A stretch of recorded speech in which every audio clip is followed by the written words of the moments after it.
My girlfriend said, "I'm going on a self-discovery trip with my ex for 2 weeks." I said, "Sounds great."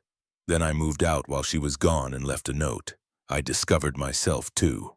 Her frantic voicemail started before she even boarded the return flight. I, 29, male, was sitting on the couch watching Netflix when my girlfriend Astrid, 27, dropped the bomb. She walked in from the bedroom, stood directly in front of the TV, and announced, "I need to tell you something important." The way she said it, all serious and dramatic, I thought someone died. "I'm going on a self-discovery trip with Garrett." Garrett, her ex from college, the guy whose photos she still had on her Instagram, the one who really understood her artistic soul, or whatever BS she used to say. I paused my show. "When?" "Next week. We're going to this spiritual retreat center. It's 2 weeks of meditation, journaling, and finding ourselves. Rest." I nodded slowly. "Just the two of you? Don't make this weird, okay? It's not about him. We're just friends now, and he's going through stuff too. We got a group discount. A group discount for 2 people. Look," she continued, "I know how this sounds, but you need to trust me. This is about my journey. Garrett just happens to be on a similar path." I took a sip of my beer. "Sounds great." She blinked. "Really?" "Yeah. When do you leave?" "Tuesday morning." You're really okay with this?" "Astrid, if you need to find yourself, who am I to stop you?" She looked suspicious for a second, then her face broke into this huge smile. She kissed me on the forehead like I was a golden retriever who'd learned a new trick. "This is why I love you. You're so evolved." "Evolved, right?" She spent the next 3 days packing, buying new yoga pants, and talking nonstop about chakras and inner peace. I smiled and nodded. Even drove her to the airport Tuesday morning. 2 weeks will fly by," she said, giving me a quick peck. "I'll have limited phone access, so don't worry if I don't text much." "No problem. Have fun finding yourself." The second her plane took off, I went to U-Haul. See, here's what Astrid didn't know. Her name wasn't on the lease. She'd moved into my apartment 8 months ago. Never got around to the paperwork. All the utilities, my name, the furniture, 80% mine. Even the succulent collection she was so proud of. I'd bought those. I'd already found a new place the day after her announcement. Signed the lease Monday while she was getting her aura cleansed at some spa. The move took 2 days. I was surgical about it. Took only what was mine. Left all her stuff neatly organized in the living room. Even left the utilities on so she wouldn't come back to darkness. The note I left was simple. "Astrid, went on my own journey of self-discovery. Turns out I discovered I deserve better. Your stuff is in the living room. Lease ends in 3 weeks. Talk to the landlord. He's expecting you to either sign a new one or move out. I found myself, and myself doesn't include you. Good luck with your chakras." Then I blocked her number and settled into my new place. Update 1. Y'all wanted an update? Buckle up. So I blocked Astrid's number, but I didn't block her on email. Forgot she had that, honestly. Wednesday afternoon, I got the first one. "What the hell is this? I came back early because the retreat was awful and you're gone. This isn't funny anymore. Where are you?" Wait. She came back early from her spiritual journey. After 5 days, more emails flooded in. "The landlord says I need to sign a lease. I can't afford this place alone. This is manipulation. You're trying to control me. Garrett thinks you're being emotionally abusive. Oh, Garrett has opinions now. Cool." I didn't respond, but I did reach out to my buddy Luke, who still lived in the old building. He filled me in on the tea. Apparently, Astrid showed up Wednesday night fuming. She had Garrett with her because of course she did, and they were hauling her stuff around trying to figure out what to do. Luke heard her on the phone with her mom screaming about how I'd abandoned her and stolen the apartment. But here's the kicker. Luke overheard Garrett on his phone too, arguing with someone named Destiny. Apparently, Destiny was Garrett's current girlfriend who didn't know about this spiritual retreat until she checked his Instagram and saw him posting sunset pics with my ex. The retreat lasted exactly 5 days before Garrett got served with relationship consequences of his own and had to fly back to deal with his imploding life. Thursday morning, Astrid's mom called me. I almost didn't answer, but curiosity won. How could you do this to my daughter? Hello to you too, Deb. She's homeless. She's not homeless. Her stuff is safe and she has 3 weeks to figure out housing. That's more than most people get. You're being cruel because you're jealous of her connection with Garrett. Deb, your daughter went on a couple's retreat with her ex-boyfriend. It was not a couple's retreat. It was about finding inner peace with her ex alone for 2 weeks. Silence. She said you were okay with it. I was so okay with it that I decided to find my own inner peace elsewhere. You're a pathetic little man. Okay, bye, Deb. But the best part came Thursday night. I got a notification that someone was trying to reset my Netflix password, then my Hulu, then my HBO Max. She was trying to access my streaming accounts from whatever hotel she was crashing at. The entitlement, I swear. I changed all the passwords to variations of Find Your Own Netflix. Then I got a text from an unknown number. Guess she got a friend to text me. Astrid wants to know why you're being so petty about the streaming services. She's having a panic attack. A panic attack over Netflix. I responded, tell her meditation might help. Update 2. The entitlement escalation has been wild. Friday. Astrid tried a new strategy. She showed up at my gym, not to work out. She doesn't have a membership. She waited in the parking lot for 2 hours until I came out. We need to talk. I kept walking to my car. You can't just ignore me.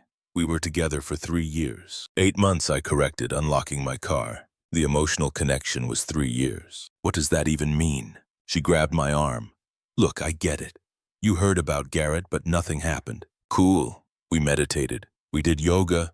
We talked about our feelings. Sounds magical. Stop being sarcastic. This is serious. I need a place to live. So get one. I can't afford anything. You know I'm between jobs, right? Between jobs for 6 months while she worked on her jewelry business that had sold exactly 3 bracelets. That's not my problem anymore, Astrid. Then she pulled out the manipulation tactics. If you ever loved me, you'll help me. I did love you. Then you went on a romantic vacation with your ex. It wasn't romantic. Garrett chose that moment to pull up in his beat-up Honda because of course he was there. Yo, man, can we talk? He got out trying to look tough in his hemp necklace and man bun. No. Look, bro, you're making this harder than it needs to be. Astrid needs stability right now. Then maybe you should provide it, bro. His face got red. I'm trying to help here by taking my girlfriend on a 2-week trip. Ex-girlfriend, Astrid corrected. Right. Thanks for the clarification. Garrett stepped closer. You're just threatened by our connection. I laughed. Actually laughed, my guy. Your connection lasted 5 days before you both bailed. That's not a connection. That's a long weekend. You don't understand what we have. Clearly neither do you since you're not living together. Plot twist. Astrid's face went pale. Turns out she'd been telling people, including her mom, that Garrett had offered to let her move in with him. But Garrett was currently crashing with his buddy because Destiny had kicked him out of their apartment. The looks they gave each other, chefs, I mean, priceless. I got in my car and left them to figure that out. Saturday morning, new development. Astrid managed to get my new address. Don't know how. Probably followed me from the gym. She showed up with a U-Haul and 4 people. Her mom Deb, her sister Quinn, Garrett, and some girl I didn't recognize. They were moving her stuff out of the old apartment, but apparently decided to make a pit stop to harass me. Deb rang my doorbell for 5 minutes straight. When I finally answered through the Ring camera, she launched into this speech. You need to man up and take responsibility for this situation. I did. I moved out. That's not taking responsibility. That's running away. Quinn jumped in. You're destroying her life over your ego. Her life isn't destroyed. She's just facing consequences. The girl I didn't recognize turned out to be Astrid's friend, Piper, from her failed jewelry business. She had a different approach. Don't you think you're being a bit harsh? Like, energetically speaking, this is really negative. You know what else is energetically negative?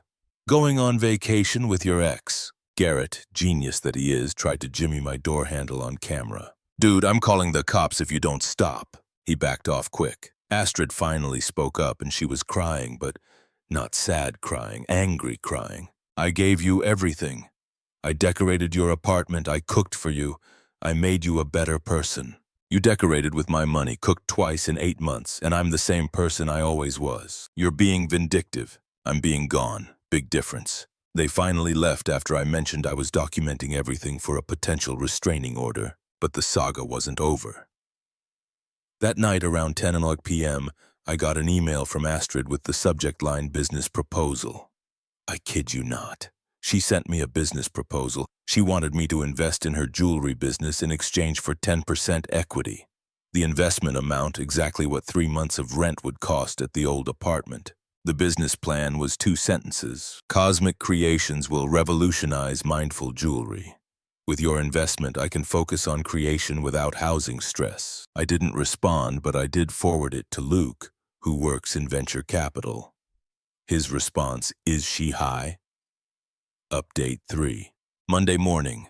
The extinction. Sorry, the explosion happened. I woke up to my LinkedIn blowing up. Astrid had messaged every single one of my professional connections with this. Hi.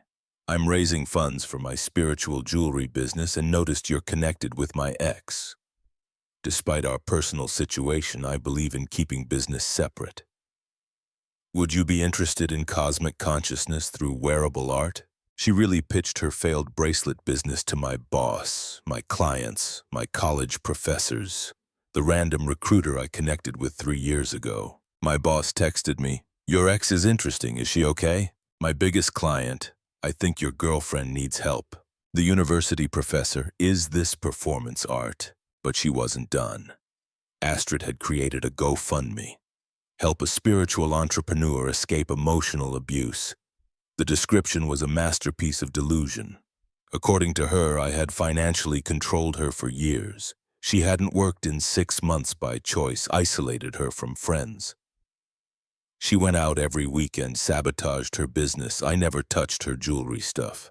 Abandoned her during a mental health crisis. The crisis being consequences. Goal amount, $25,000. She'd raised $37,000, but all from her mom. Things got weirder. Garrett left me a voicemail from a different number. "Hey man, look, real talk. Astrid's kinda losing it. She's staying with her sister, but Quinn's about to kick her out. She keeps saying you're conspiring against her. He thinks you hacked her chakras or something." I'm going to be honest, bro. The retreat was weird.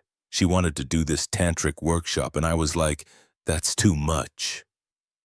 That's why we left early.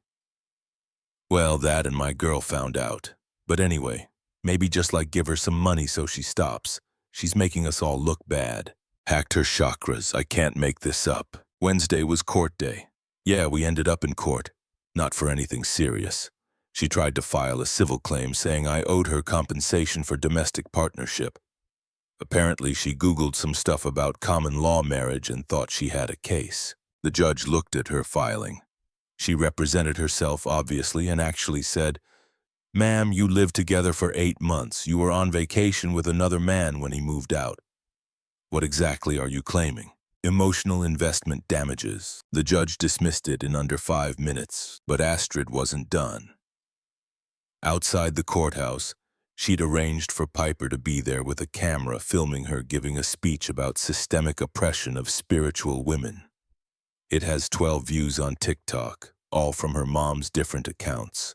Thursday morning brought the final boss battle. I got a call from the old apartment complex. The landlord, Rick, sounded exhausted. "Your ex-girlfriend is trying to squat in the apartment." "What?" "She changed the locks. Says she has tenant rights. I'm having to start eviction proceedings. She changed the locks on an apartment she's not even on the lease for. She printed some fake lease off the internet. It's obviously fake. She spelled her own name wrong. But here's where it gets beautifully stupid. Remember how I left the utilities on to be nice? Well, she never transferred them to her name. So Thursday afternoon I called and had them shut off. Legally, they were in my name. I was paying for them. Within an hour, I got a call from an unknown number. It was Quinn. "Turn the power back on right now." "Who is this?" "You know who this is?" Astrid's in there with no electricity, so she should probably leave. She's trying to run a business in an apartment she's squatting in. She's not squatting, she's establishing residency. That's literally squatting. Quinn hung up. Friday it was over. Rick called me. "Police removed her this morning. She tried to claim you were her landlord and she'd paid you rent. but she couldn't provide any proof because, it never happened. Is she okay? She screamed something about Mercury being in the microwave and then tried to sage the officers. They were very patient. I think she meant Mercury being in retrograde, but honestly, Mercury being in microwave is funnier. Final update. It's been 2 weeks since the police removed Astrid from the apartment. Here's where everyone ended up. Astrid is living with her parents now. Not with Quinn, who blocked her after the whole thing. Not with Garrett, who disappeared completely, but back in her childhood bedroom. According to Luke, who saw her at a coffee shop, she's telling people she's taking a sabbatical from capitalism and living with her parents is a radical act of resistance. She's still trying to sell jewelry. Her Instagram bio now says survivor, entrepreneur, cosmic warrior. She has 73 followers, down from 200. Garrett resurfaced on social media with Destiny. They're apparently working through things which, based on the passive-aggressive posts they tag each other in, means they're making each other miserable. He posted a long thing about how the retreat experience opened his third eye to toxic energies. Astrid commented this and he deleted the whole post. Deb, Astrid's mom, sent me one last email last week. I hope you're happy. My daughter is devastated. She actually thought you were the one. She was planning to propose to you on that retreat with Garrett. He was going to help her pick out rings. You threw away something beautiful because of your silly male prude. She was going to propose on a trip with her ex, who was going to help pick out rings. I mean, what do you even say to that? I didn't respond, but I did have a good laugh with my new girlfriend, Heather. Met her at my new apartment complex's resident event. She thinks the whole story is hilarious. Last night, she suggested we take a self-discovery trip and then burst out laughing. But seriously, want to go to Seattle next month? Just us, no exes. The best part. Last Friday, I ran into Garrett at a bar. He was drunk and tried to bro-hug me. Dude, I'm sorry about everything. Astrid's actually insane. She tried to get me to invest in her business too. Said we could be conscious capital partners or something. I was like, girl, I deliver pizzas. He delivers pizzas. The spiritual guru who was going to help her find herself delivers pizzas. No hard feelings, I told him, and meant it. Honestly, he did me a favor. For real, though, he continued. She kept trying to make things weird at the retreat, like she wanted to do couples yoga and soul gazing and stuff. I just wanted to eat edibles and look at trees, The self-discovery trip was just Garrett wanting to get high in nature and Astrid trying to seduce him. Beautiful. As I'm writing this, Astrid just posted on her business page.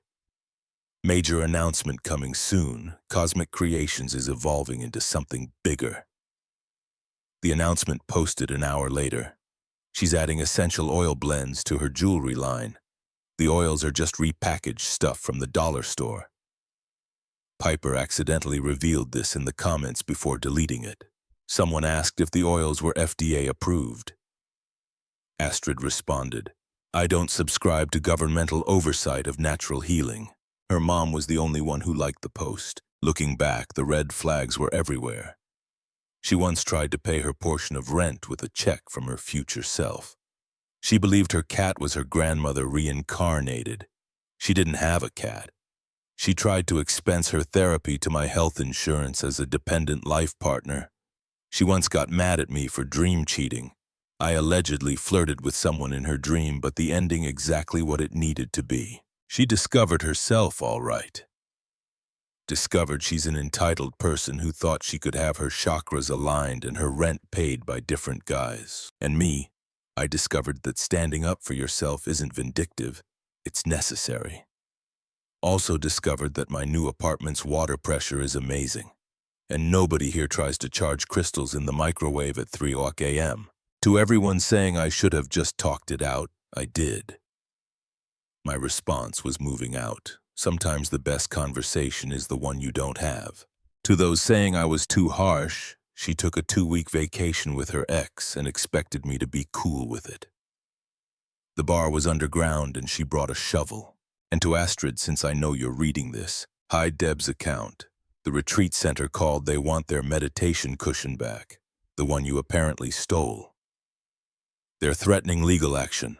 Good luck with your cosmic consciousness. You're going to need it for court. Peace out.